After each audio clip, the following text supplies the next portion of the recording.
So next is a special guest. As I told you, he traveled all the way back from Dallas to the Big Apple and back to Dallas again. It's a special weekend for him. He's a marketing executive who started his own consultancy at the age of 24, and he's actually celebrating a milestone birthday, and you would never guess by looking at him, but he will be turning 30 tomorrow. Please welcome Mr. Ben SMITHEE.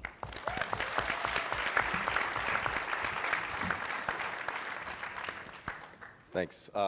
It's a tremendous honor to be asked to be up here, part of this panel. As you can tell, one after the other, it's amazing, amazing human beings that you're surrounded by today.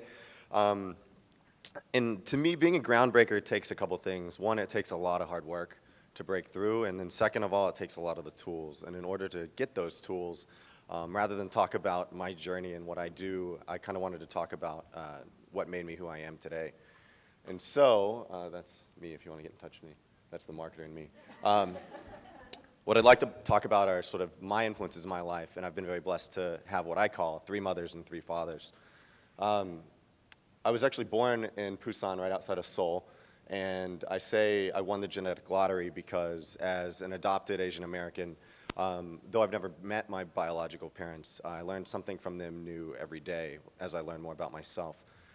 But the biggest gift they gave me was this selfless courage. They had the selflessness to give me a shot at life, and I'm forever grateful to that. So wherever they are, thank you very much. Second of all, my most important mother and father are what I call my mom and my dad.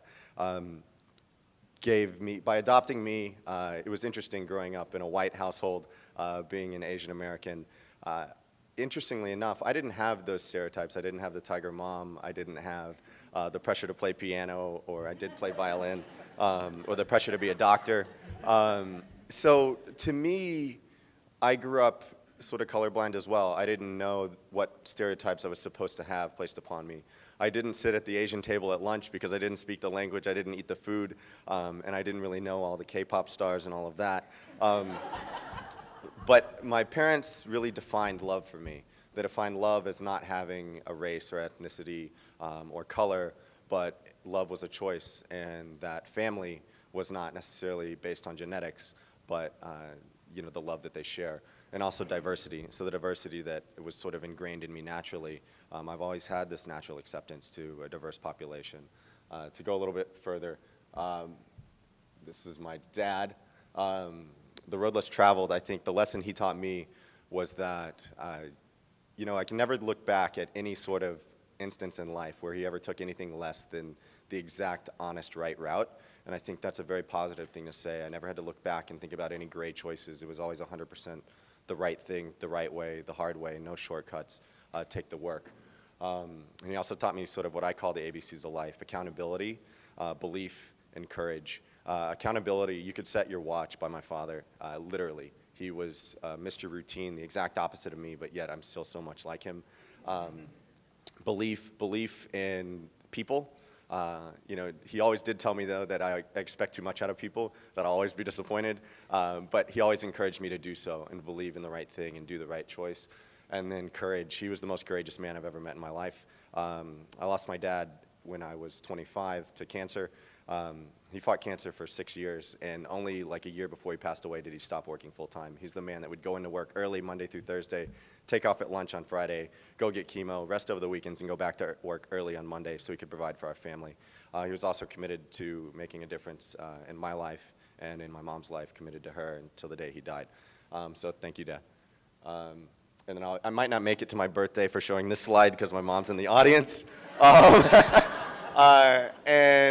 But it's interesting to have a woman in your life that didn't have her own children. I think it was because God told her that she needed to raise so many other children. She's the biggest influence in my life in terms of giving and generosity. We grew up pretty humble, and she continued to give and give and give. She gives with her time, she gives with her money, she gives with her love, and she's the most loving person you'll ever meet in your life. I didn't have the tiger mom, I had the teddy bear mom.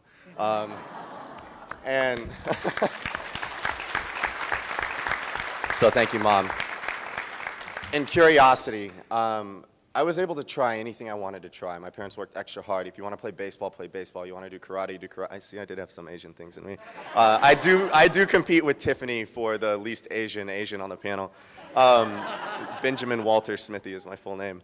But I was able to try anything, but always be held accountable for it. You want to try baseball, try baseball. You go to every practice, you go to every game, and we'll be there too. So that accountability, that curiosity is something that's led me to where I am today 100%. And then third, though I've never, well, I met her, but I don't remember her. She took care of me for the first 4 months of my life, my foster mother.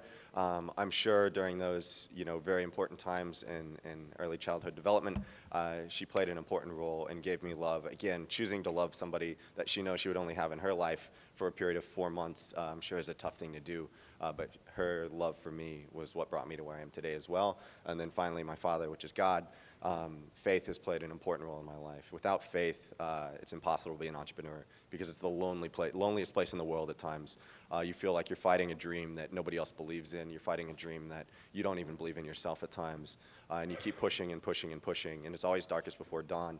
But again, all of these influences in my life is what brought me here today. I think, the statement of, show me your friends, I'll show you your future, there's nothing more true than that. So rather than applaud for me, applaud for my mom for enduring the embarrassment, I'm sure. So thank you all very much, and I appreciate your time.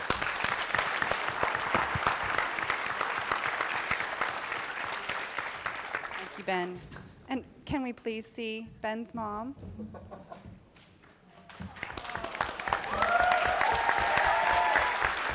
Thank you for the gift of an amazing, amazing, impressive son. And I'm happy to have brought him back on his birthday to celebrate with you. Coincidence, happy coincidence.